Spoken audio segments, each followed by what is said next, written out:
Dios ha sido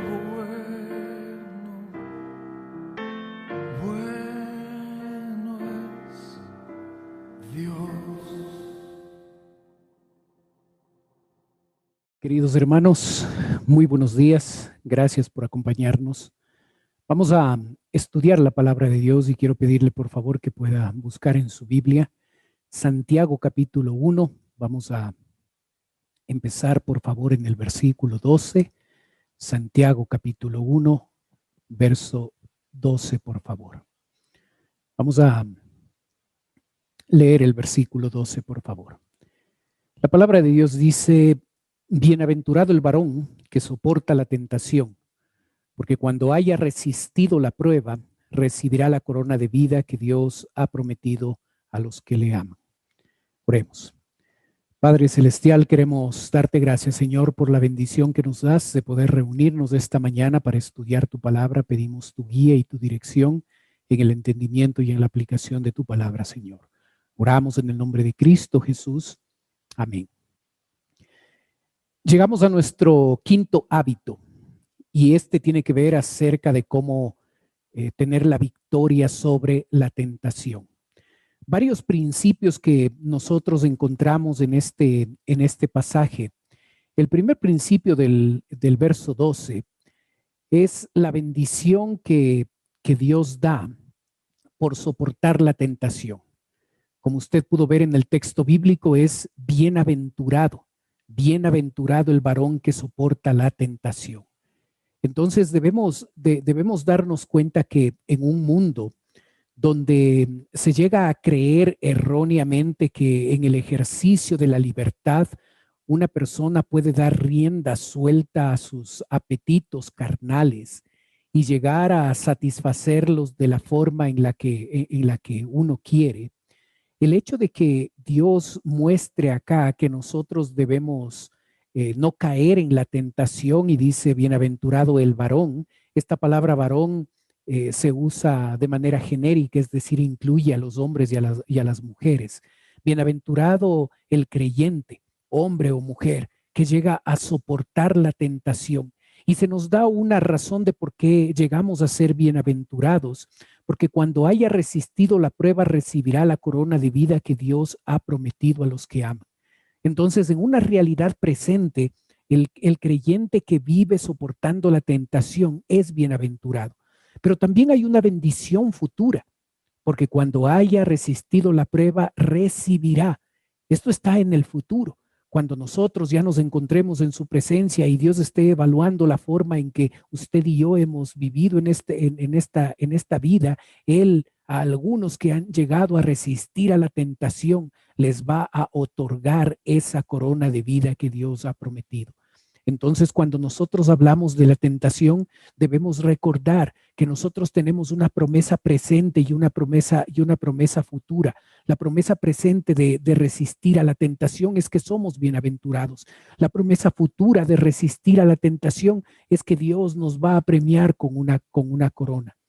¿Sabe? Cuando nosotros evaluamos el tema del pecado y el tema de la tentación, no debemos llegar a caer en el mismo error que los creyentes a los que escribe Santiago cayeron. En el verso 13 dice: cuando alguno es tentado, no diga que es tentado de parte de Dios, porque Dios no puede ser tentado por el mal, ni Él tienta a nadie. La equivocación que esos creyentes llegaron a cometer es llegar a culpar a Dios como el responsable, por lo menos de manera indirecta, de causar la tentación o causar el pecado.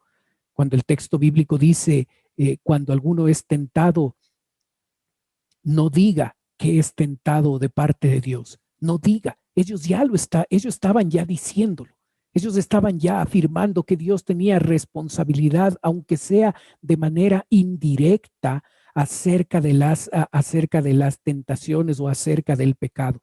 En su lógica pensaron, bueno, Dios es el que creó a Eva, el que creó a Adán, el que creó a la serpiente, y por eso tiene responsabilidad. Cuando alguno es tentado, esto nos muestra la realidad de la tentación. en nuestra vida diaria, esto va a ser una constante. Y en esa constante de que somos tentados, nosotros no debemos equivocarnos responsabilizando a Dios por las tentaciones que experimentamos cada uno de nosotros.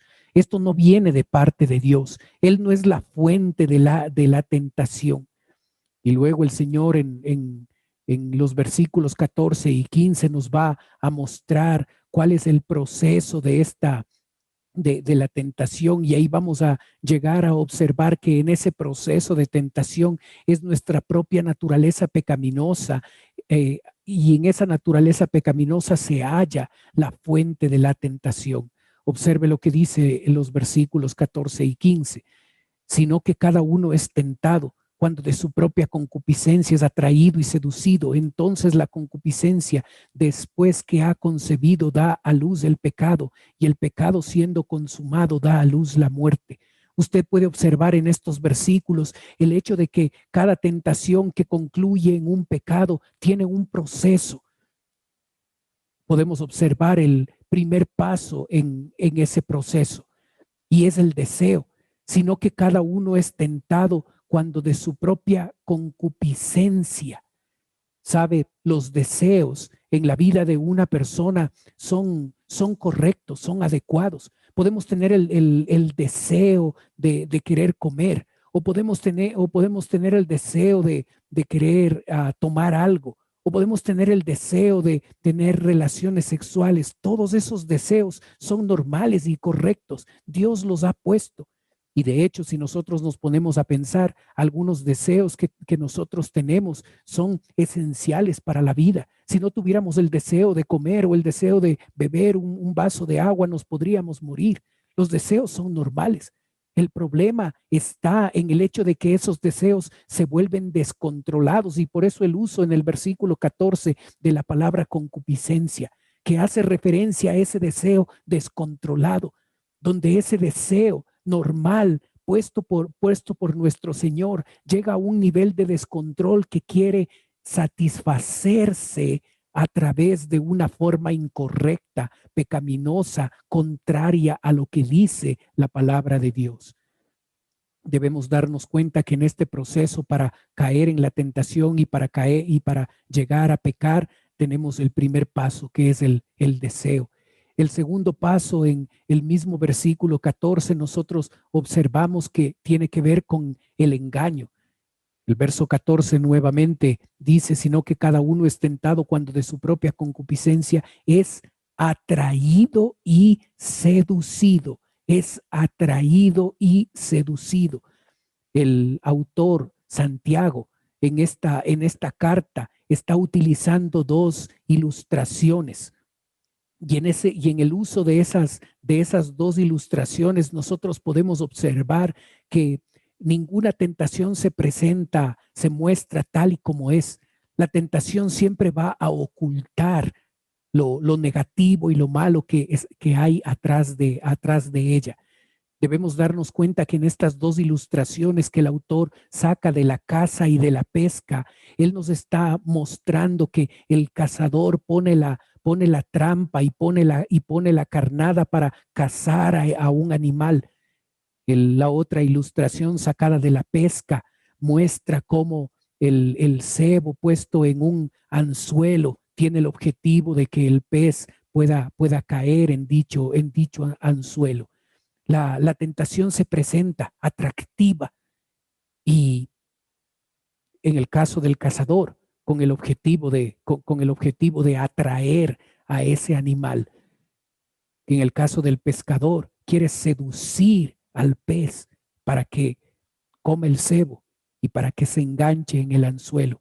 Entonces nosotros debemos darnos cuenta que con esta descripción el autor lo que trata de hacer es mostrarnos a nosotros que la tentación no se presenta de manera horrible, se presenta de manera atractiva. Nos trata de seducir, porque la tentación trata de ocultar las horribles consecuencias, solo muestra lo atractivo de la tentación. Y es esa característica atractiva que a nosotros nos puede afectar y que a nosotros nos puede llamar la atención, y por eso necesitamos tener mucho cuidado. Un tercer paso en el verso 15 es la desobediencia. El texto bíblico dice: entonces la concupiscencia, después que ha concebido, da a luz el pecado. El pecado. Ya no solo se presenta el deseo y no solo se presenta el engaño y la seducción de la tentación, sino que estos dos primeros pasos nos lleva a nosotros a llegar a tomar la decisión de caer en pecado, y obviamente nosotros desobedecemos al Señor. El autor utiliza varias ilustraciones para que nosotros nos demos cuenta que nosotros podamos entender cómo funciona esta tentación. Y cuando nosotros hemos cedido a la tentación, entonces desobedecemos al Señor, y cuando lo hacemos, entonces llegamos a cosechar la muerte. En el texto usted puede observar en el verso 15 que dice: entonces la concupiscencia, después que ha concebido, da a luz el pecado, y el pecado, siendo consumado, da a luz la muerte. Y ahí concluye el proceso que Santiago quiere mostrarnos acerca de la tentación. La tentación no es pecado, pero cuando nosotros llegamos a caer en la tentación y continuamos en ese proceso, vamos a llegar a desobedecer, y eso sí es pecado, y vamos a cosechar la muerte. Por supuesto, nosotros debemos tener cuidado de evitar la tentación, y cuando estamos siendo tentados debemos llegar a apartarnos. La palabra de Dios sí nos habla de manera específica de manera concreta cómo nosotros podemos vencer a la tentación. Y si tú, como creyente, estás experimentando una vida cristiana de esclavitud, donde no puedes dejar un hábito pecaminoso, donde estás luchando con un pecado, con una tentación, y puede que estés orando y puede que tengas el deseo genuino de llegar a tener la victoria. La palabra de Dios nos da principios específicos de cómo nosotros deberíamos aplicar la palabra a nuestra vida para de esa forma experimentar la victoria sobre la tentación. En 2 Corintios capítulo 10 tenemos el primer principio, que tiene que ver con llevar nuestros pensamientos a la obediencia a Dios. El texto dice: derribando argumentos y toda altivez que se levanta contra el conocimiento de Dios, y llevando cautivo todo pensamiento a la obediencia a Dios. Llevando cautivo todo pensamiento a la obediencia a Dios.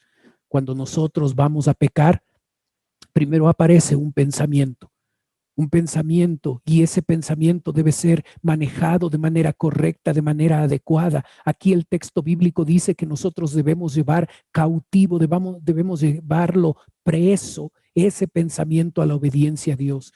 No dejes que ese pensamiento te controle, no dejes que ese pensamiento anide en tu mente. Ora al Señor, alaba al Señor, ponte a leer la palabra, haz otra cosa para que ese pensamiento no tome cuerpo, no anide en tu mente y te lleve a hacer algo incorrecto, algo inadecuado.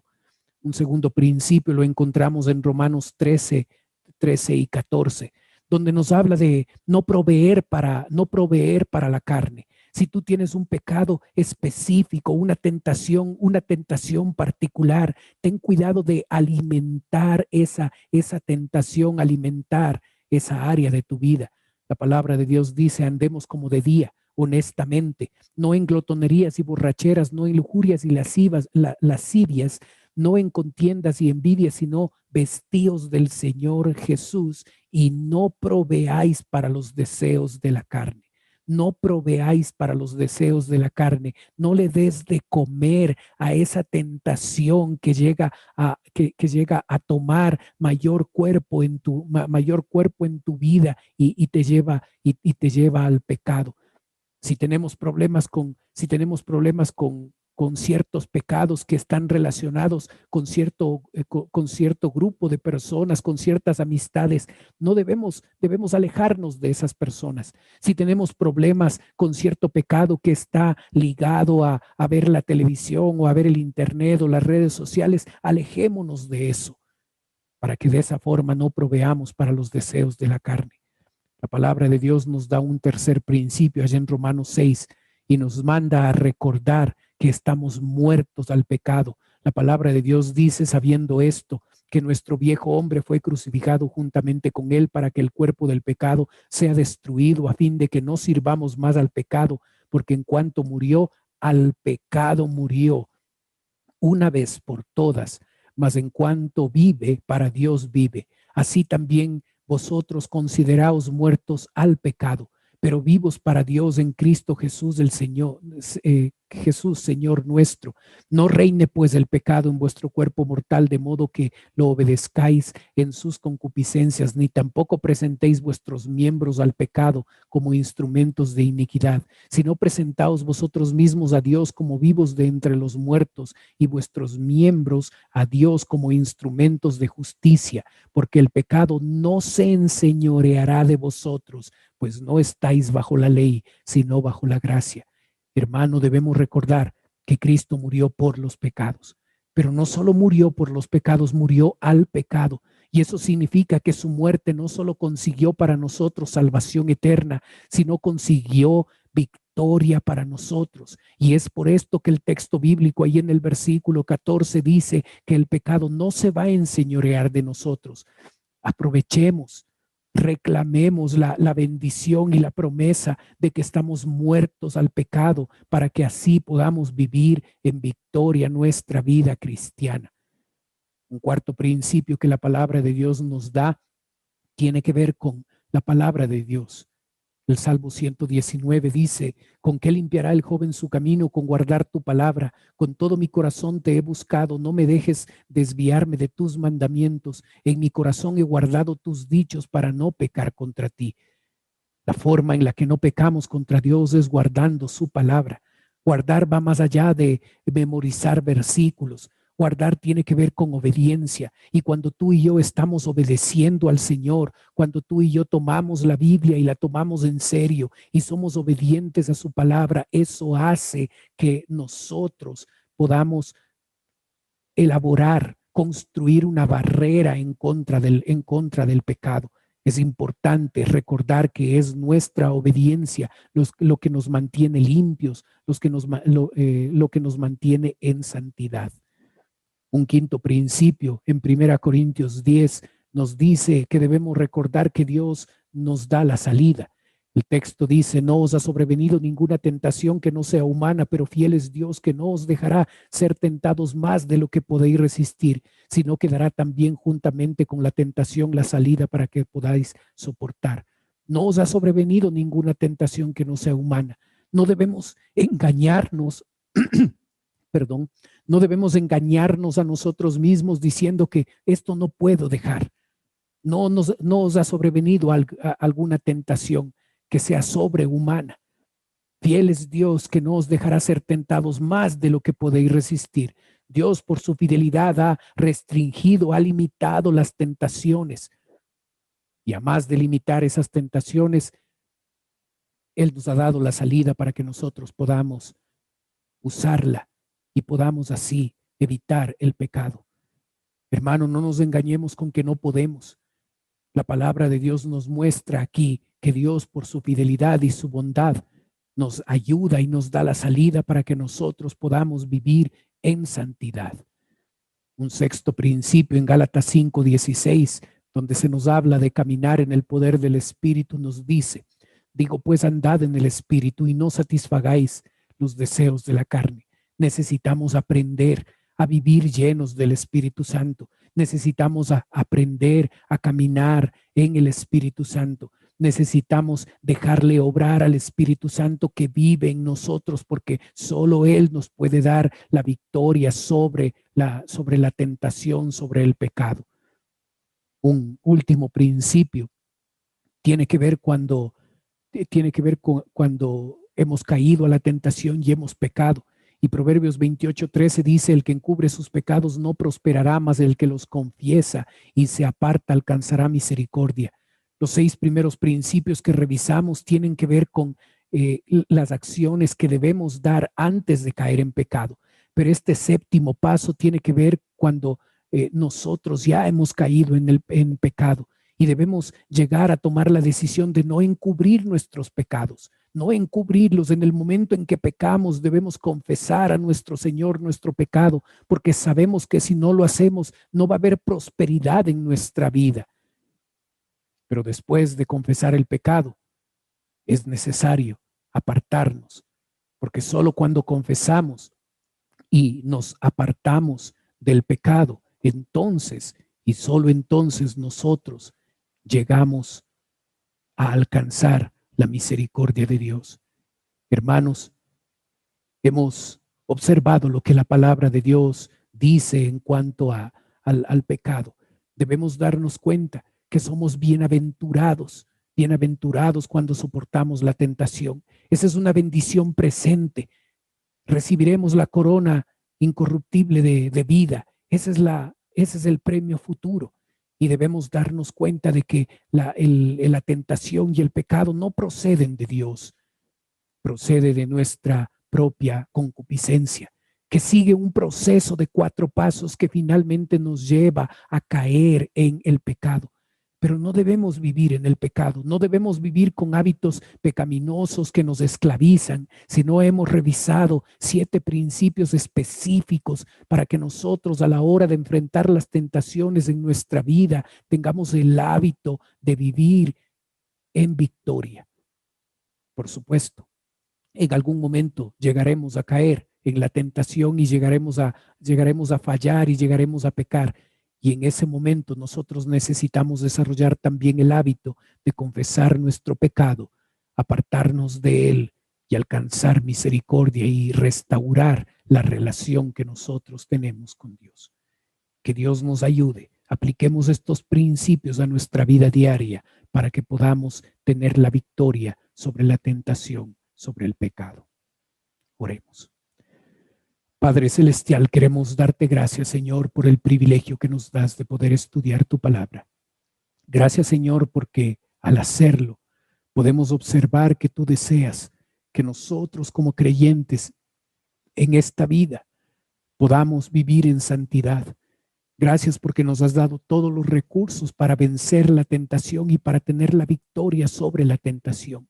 Señor, ayúdanos a creer que es posible, ayúdanos a saber que tú nos has dado la salida, que tú nos has dado tu espíritu y todos los principios necesarios para poder tener la victoria sobre la tentación y sobre el pecado. Ayúdanos a vivir de acuerdo a lo que tú nos muestras. Pedimos, Padre, tu bendición. Oramos en el nombre de Cristo Jesús. Amén. Dios ha sido